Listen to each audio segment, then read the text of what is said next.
آپ کے قبیلے کے سردار تھے, انہوں نے آپ کو اپنی حمایت کا یقین دلایا. اب دوبارہ رسول اللہ صلی اللہ علیہ وسلم نے لوگوں کو کھانے پر بلایا. ابو لہب نے پھر وہی کام کیا, پھر کھڑا ہو گیا اور کہنے لگا کہ بجائے اس کے کہ ہم دنیا سے لڑیں, ہم تمہارا ہاتھ کیوں نہیں روک لیتے.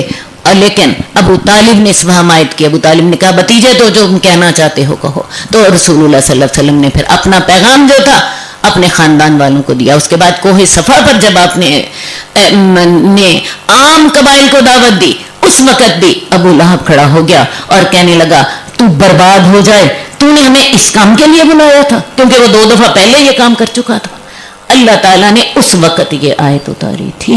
اور میں آپ کو بتاؤں 15 سال بعد جا کے ابو لہب مرا اور یہ نبوت کے 4تھے سال میں اتری ہے.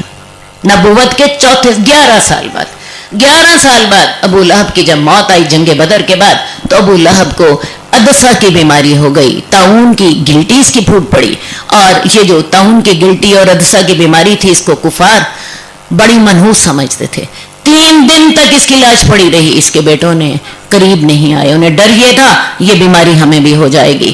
لوگوں نے اس کے بیٹے کو تانے دیے. انہوں نے کیا کیا, کچھ حبشی غلاموں کو کہا کہ سن کے تو اس کی لاش کو دفن کروایا. لیکن وہ حبشی غلام بھی جو تھے انہوں نے بھی اس کی لاش کو ہاتھ نہیں لگایا. انہوں نے لمبی لکڑیاں لی اور ان لکڑیوں کے ساتھ اس کو اٹھایا اور اٹھا کے گڑھے میں پھینک دیا. اور دور سے, اب قبر کو اوپر سے برابر بھی کرنا تھا, دور سے چیزیں پھینکتے رہے تاکہ قبر کو کور کر دیا جائے. یہ اللہ نے اس کا عبرتناک انجام دنیا میں کیا تھا. حقیقت یہ ہے کہ جس نے رسول اللہ صلی اللہ علیہ وسلم کو تنگ کیا, اللہ نے اس کا انجام خود لیا, اللہ نے اس کو سزا خود دی. میرے پاس ٹائم نہیں ہے ورنہ میں آپ کو بتاؤں, ایک بک موجود ہے مارکیٹ میں, جتنے لوگ تھے تاریخ میں جنہوں نے رسول اللہ صلی اللہ علیہ وسلم پر زبان دراز کی, اللہ تعالیٰ نے ان کو نمونہ عبرت بنا دیا.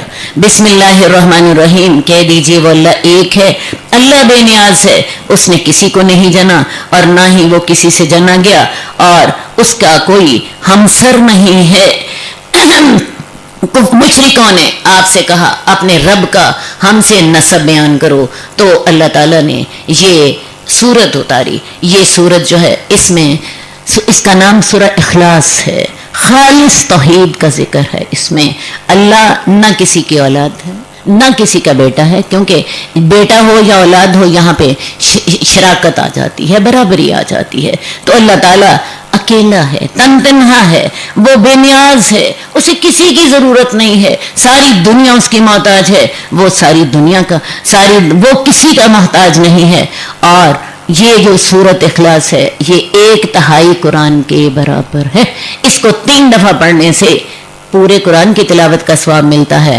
وجہ میں آپ کو بتا دیتی ہوں, کیونکہ اس میں جو موضوع بیان کیا گیا ہے وہ قرآن کا 1/3 ہے. قرآن کا 1/3 حصہ خالص توحید اور تردید شرک پر ہے. آپ اگر 11ویں سپارے سے لے کے 25ویں سپارے کی آیات کو دیکھیں, تمام میں تردید شرک اور توحید کا ذکر ہے. اچھا جی, تو اسی طرح سورہ زلزال جو ہم نے شروع میں پڑھی تھی وہ 1/4 قرآن کے برابر ہے, یہ 1/3 قرآن کے برابر ہے. بسم اللہ الرحمن الرحیم. کہہ دیجئے میں فلک کے رب کی پناہ میں آتا ہوں اس چیز کی برائی سے جو اس نے پیدا کی, اور اندھیرے کی برائی سے جب وہ چھا جائے, اور پھونک مارنے والیوں کی برائی سے گروہوں میں, اور حسد کرنے والے کی برائی سے جب وہ حسد کرے. اب رسول اللہ صلی اللہ علیہ وسلم پر جادو ہو گیا تھا. جادو کے بارے میں یہ نہ سوچئے کہ وہ نبی پر کیوں ہوا. جادو ایسا ہی ہوتا ہے جیسے آگ سے آپ کسی چیز کو گرم کریں تو گرم ہو جاتی ہے, دھوپ کے ساتھ آپ کے پاؤں جلنے لگ جاتے ہیں. تو جیسے یہ نیچرل چیزیں ہیں, جادو بھی ایک عمل ہے جس عمل کا اثر ہوتا ہے. آپ گولی چلائیں گولی چل جاتی اور اگلا بندہ مر جاتا, ٹھیک ہے. تو اسی طرح جادو کا اثر انبیاء پر ہونا کوئی عجیب بات نہیں ہے. رسول اللہ صلی اللہ علیہ وسلم پر یہ جادو کیا تھا لبید بن عاصم, ایک یہودی تھا, منافق تھا, اللہ کے رسول کے آس پاس رہتا تھا. اس نے رسول اللہ صلی اللہ علیہ وسلم کے جو تھے کچھ بال حاصل کر لیے, آپ کی کنگھی حاصل کر لی, اور اس نے وہ جادو کیا. یہ جادو اس نے کھجور کا ایک خوشہ لے لیا, اس کے اندر اس نے ایک پتلا بنایا, اس کے اندر سوئیاں چبھوئی, اور یہ آپ کا کنگھی اور آپ کے جو بال تھے ان پر جادو کر دیا۔ رسول اللہ صلی اللہ علیہ وسلم نے حضرت عائشہ سے کہا آپ کو اس جادو کے اثر کی وجہ سے بعض اوقات کچھ بھول جاتا تھا، لیکن ایک بات یاد رکھیے، نبوت کے کام میں سے کچھ نہیں بھولتا تھا، کیونکہ نبوت کی ذمہ داری اللہ نے ڈالی تھی، اللہ ہی اس کی حفاظت کرنے والے تھے۔ دنیا کے کاموں میں بعض اوقات آپ بھول جاتے تھے۔ تو حضرت عائشہ سے آپ نے ایک دن کہا کہ عائشہ میری جو تکلیف ہے میرا اس کا علاج ہو گیا ہے۔ ہوا یہ، رسول اللہ صلی اللہ علیہ وسلم کو خواب آئی اور خواب میں 2 فرشتے آپ کو نظر آئے اور ان فرشتوں نے آپ کو بتایا کہ آپ پہ جو جادو کیا گیا ہے وہ زروان کے کنویں میں ایک پتھر کے نیچے ہے اور وہ ایک کنگھی اور اس کے بالوں میں ہے۔ رسول اللہ صلی اللہ علیہ وسلم نے وہاں پہ پتہ کرایا اور وہاں پتھر کے نیچے وہ جادو نکل آیا۔ اس جو کنواں تھا اس کا پانی سرخ ہو رہا تھا اسی جادو کی وجہ سے۔ بہرحال رسول اللہ صلی اللہ علیہ وسلم نے اس جادو کو منگوایا اور یہ دونوں صورتیں جو تھیں ان کو پڑھتے جاتے تھے۔ ان دونوں صورتوں کی کل آیات کی تعداد 11 ہیں، تو 11 ہی سوئیاں وہاں چبھی ہوئی تھیں۔ آپ پڑھتے جاتے تھے اور وہ سوئیاں نکلتی جاتی تھیں، اور جب یہ ختم ہو گیا تو اللہ کے رسول یوں ہو گئے جیسے بالکل ہلکے پھلکے ہوں، کسی بھی جکڑن سے جیسے انسان آزاد ہو جاتا ہے۔ تو یہ جو 2 صورتیں ہیں ان کا نام ہے معوذتین، جن کے ساتھ پناہ مانگی جاتی ہے۔ تو پہلی صورت کو ذرا دیکھیے، اس میں فلک کے رب کی ہم پناہ میں آتے ہیں اور ہر اس چیز کی برائی سے جو اللہ نے پیدا کی، بیماری، جو پریشانی، کاروباری پریشانیاں، کوئی اور تکلیفیں، یہ ساری اللہ کی پیدا کرتا ہے۔ تو اللہ تعالیٰ ہم ہر اس چیز کی برائی سے جو تیری مخلوق ہے تیری پناہ میں آتے ہیں، کیونکہ تو ان کا خالق ہے، تو ہی پناہ دے سکتا ہے۔ اور اندھیرے کی برائی سے جب وہ چھا جائے، آپ کو پتہ ہے رات کے اندھیرے میں تمام گناہ ہوتے ہیں، نیکیاں جو ہے انسان روزے روشن میں اس طرح سٹیج پر بیٹھ کر کرتا ہے، گناہ تو انسان چھپ کے کرتا ہے۔ تو اندھیرے کی برائیوں سے جب وہ چھا جائے اور پھونکے مارنے والیوں کی برائی سے گرہوں میں اور حسد کرنے والے کی برائی سے جب وہ حسد کرے۔ اب دیکھیے جی، یہاں پہ ایک تو برائی ہو گئی جو تمام تکالیف ہیں، نمبر 2 اندھیرے کے گناہ جو ہیں، نمبر 3 جادو کی خرابیاں جو ہیں ان سے پناہ مانگی گئی، اور حسد کی برائی سے۔ اب ایک انسان حسد کسی سے کرتا ہے، حسد کیا ہوتا ہے؟ حسد یہ ہے اللہ تعالیٰ فلاں سے وہ نعمت چھین لے اور مجھے دے دے۔ ایک بات یہ ہوتی ہے اللہ فلاں کو تو نے نعمت دی ہے، وہ مجھے بھی عطا فرما، اسے بھی تو نے عطا فرمائی ہے اللہ، ویسی مجھے بھی دے دے۔ اس کو رشک کہتے ہیں، رشک جائز ہے، حسد حرام ہے۔ حسد کے ساتھ کیا ہوتا ہے؟ انسان اندھا ہو جاتا ہے، اللہ اس سے چھین لے مجھے دے دے، اللہ اس کا بیٹا نیک کیوں ہے، میرا اس کا نیک بیٹا نیک نہ ہو، میرا نیک ہو جائے، صحیح ہے، یا اس کو اولاد دی ہے اس کی اولاد چھین لے اور مجھے دے دے، یہ حسد ہے۔ تو حسد انسان کی نیکیوں کو ایسے کھا جاتا ہے جیسے آگ لکڑیوں کو کھا لیتی ہے، کیونکہ انسان حسد میں اندھا ہو جاتا ہے، انتقام میں، بغض میں، جیسے شیطان انسان سے حسد کرتا ہے۔ شیطان کو انسان سے حسد کیسے ہوا تھا؟ شیطان نے یہ سوچا کہ اللہ تعالیٰ نے اس انسان کی خاطر مجھے اپنا مردود قرار دیا، تو اس نے انسان سے حسد کیا اور آج تک اس کا بغض اور انتقام جاری ہے۔ تو حسد کے ساتھ انسان اندھا ہو جاتا ہے، اسے صحیح اور برے کی تمیز نہیں رہتی۔ تو لہٰذا اللہ تعالیٰ میں حسد کی برائیوں سے بھی تیری پناہ میں آتی ہوں۔ ایک بات یاد رکھیے، حسد دل کی برائیوں میں سے ہے، اور یہ انسان کی اس دنیا کی زندگی کو بھی جہنم بنا دیتا ہے۔ انسان جلتا رہتا ہے، فلاں کو تو یہ مل گیا اور مجھے نہیں ملا، اور آخرت میں بھی چلے گا۔ اور میں آپ کو بتا دوں کہ حسد کے ساتھ جب تک دل میں حسد ہو انسان کی بخشش نہیں ہوتی۔ آگے چلتے ہیں، کہہ دیجئے میں لوگوں کے رب کی پناہ میں آتی ہوں، جو لوگوں کا بادشاہ ہے، جو لوگوں کا معبود ہے، وسوسے ڈالنے والے شیطان کی برائی سے جو بار بار آتا ہے، جو لوگوں کے سینوں میں وسوسے ڈالتا ہے، وہ جنوں میں سے بھی ہوتا ہے اور انسانوں میں سے بھی۔ ایک بات تو پتہ چلی کہ شیطان جو ہوتے ہیں وہ انسانوں میں سے بھی ہوتے ہیں، جنوں میں سے بھی ہوتے ہیں، بعض اوقات تمہارے بہن بھائی شیطان ہوتے ہیں۔ ہر وہ چیز جو ہمیں اللہ کے حکم کے خلاف گائیڈ کر رہی ہو، خواہ ہمارے والدین ہی کیوں نہ ہو، خواہ ہمارے والدین کیوں نہ ہو، ہمارے غلط رسم و رواج کیوں نہ ہو، ہمارے غلط سسٹم کیوں نہ ہو، تو پہلی بات تو یہ ہے کہ شیطان جنوں میں سے بھی ہوتا ہے تو انسانوں میں سے بھی ہوتا ہے۔ بات ہم نے وہ ماننی ہے جو اللہ کی ہے، خواہ باپ کہہ رہا ہے، خواہ بہن بھائی کہہ رہے ہیں، خواہ دوست کہہ رہے ہیں۔ دوسری بات یہ ہے کہ سورہ فلق میں اللہ کی ایک صفت کا ذکر کیا گیا ہے، اور وہ صفت کون سی ہے؟ فلق کے رب سے پناہ مانگی گئی، میں فلق کے رب سے پناہ مانگتا ہوں۔ تو فلق کس کو کہتے ہیں؟ صبح کا وقت، صبح کا وقت۔ تو صفت ایک ہے لیکن 4-5 برائیوں سے پناہ مانگی گئی ہے۔ پہلی کون سی برائی؟ ہر برائی جو اللہ کی مخلوق ہے۔ نمبر 2 اندھیرے کی برائیاں، نمبر 3 جادو کی برائیاں، نمبر 4 حسد کرنے والے کی برائی۔ تو صفت کون سی ہے؟ ایک، اللہ کی۔ لیکن یہ جو دوسری صورت ہے سورۃ ناس، اس میں ایک برائی سے پناہ مانگی گئی ہے اور وہ شیطان کے وسوسے۔ لیکن اللہ کی کن 3 صفتوں کا اللہ کو واسطہ دیا گیا ہے؟ اللہ تو لوگوں کا رب ہے، تو لوگوں کا مالک ہے، تو لوگوں کا معبود ہے۔ تو سمجھ کیا آئی کہ شیطان کے وسوسے اتنی بڑی چیز ہیں جن سے بچنا ممکن نہیں ہوتا۔ اس کے لیے اللہ کی 3 صفات کا واسطہ اللہ کو دیا گیا، اور یہ انسان کو تباہ و برباد کر دیتے ہیں۔ دنیا کی تکلیفیں دیکھیں جی، آئیں ختم ہو گئی، انسان کو تکلیف ہوئی، لیکن یہ جو شیطان کے وسوسے ہیں یہ انسان کی دنیا بھی برباد کر دیتے ہیں اور دنیا کے ساتھ آخرت بھی برباد کر دیتے ہیں۔ لہٰذا اس کے لیے اللہ تعالیٰ کی 3 صفات کا اللہ کو واسطہ دیا گیا کہ اللہ تعالیٰ تو جو لوگوں کا رب ہے، جو لوگوں کا معبود ہے، جو لوگوں کا بادشاہ ہے، اللہ میں تیری پناہ میں اس شیطان کی وسوسوں سے آنا چاہتی ہوں۔ شیطان ہمارے جسم میں خون کی طرح چلتا ہے۔ خون کیسے چلتا ہے؟ دیکھیں جی، پاؤں کے انگوٹھے سے لے کے یہاں تک تو شیطان انسان کے جسم میں خون کی طرح چلتا ہے، تو لہٰذا شیطان اتنا ہی اثر بھی اپنا چھوڑتا ہے۔ تو لہٰذا شیطان کے جو وسوسے ہیں ان سے ہم نے پناہ مانگنی ہے، یہ ہمارے دین کو برباد کرتے ہیں۔ اوپر والی جو معوذتین میں اوپر والی جو صورت ہے سورہ فلق، اس میں مادی ہماری مشکلات ہیں، اس میں ہماری روحانی مشکلات ہیں۔ مادی مشکلات میں نے آپ کو بتایا کہ ان کے ساتھ تو آتی ہیں جاتی ہیں، انسان کو مشکلات سے واسطہ پڑتا ہے، لیکن یہ جو روحانی بربادی ہے اس کے ساتھ انسان کی آخرت تباہ ہو جاتی ہے۔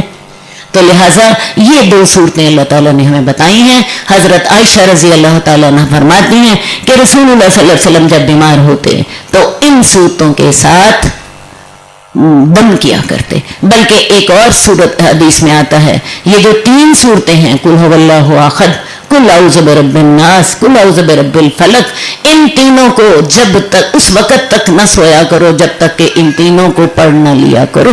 ٹھیک ہے، یہ بھی اللہ کے رسول کا حکم ہے۔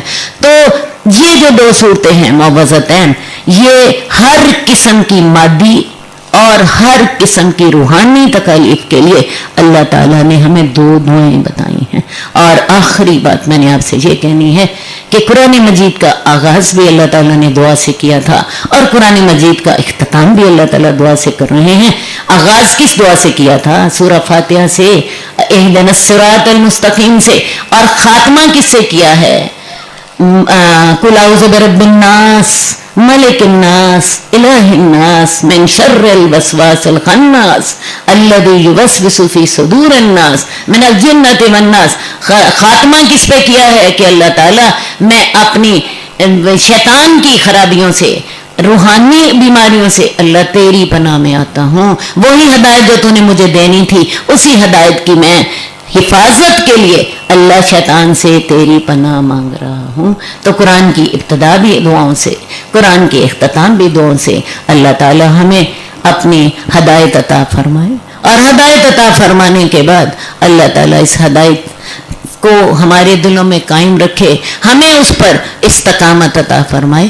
شیطانوں اور جنوں میں سے جو اس کو ہمیں اس راستے سے بہکانا چاہتے ہیں، ہٹانا چاہتے ہیں، اللہ تعالیٰ ان سے ہم تیری پناہ میں آتے ہیں، کیونکہ تو ہی ان سے ہمیں بچا سکتا ہے۔ بس اسی پر ہی یہ سورت ختم ہو گئی، ہماری قرآن مجید ختم ہو گیا، الحمدللہ الحمدللہ۔ لیکن اس ختم ہونے کے ساتھ ساتھ پھر وہی فکر، اللہ ہدایت اگر تو نے دی تو اس ہدایت کو باقی بھی رکھنا، اس ہدایت کو باقی بھی رکھنا. شیطان کے حملوں سے ہماری حفاظت تیرے سوا کوئی نہیں کر سکتا. یہی قرآن کا پیغام ہے. اللہ تعالی ہمیں شیطان کے حملوں سے محفوظ رکھے. اللہ تعالیٰ اس ہماری ہدایت کو، ہمارے اخلاص کو اللہ تعالیٰ قائم رکھے. آمین یا رب العالمین برحمتک یا ارحم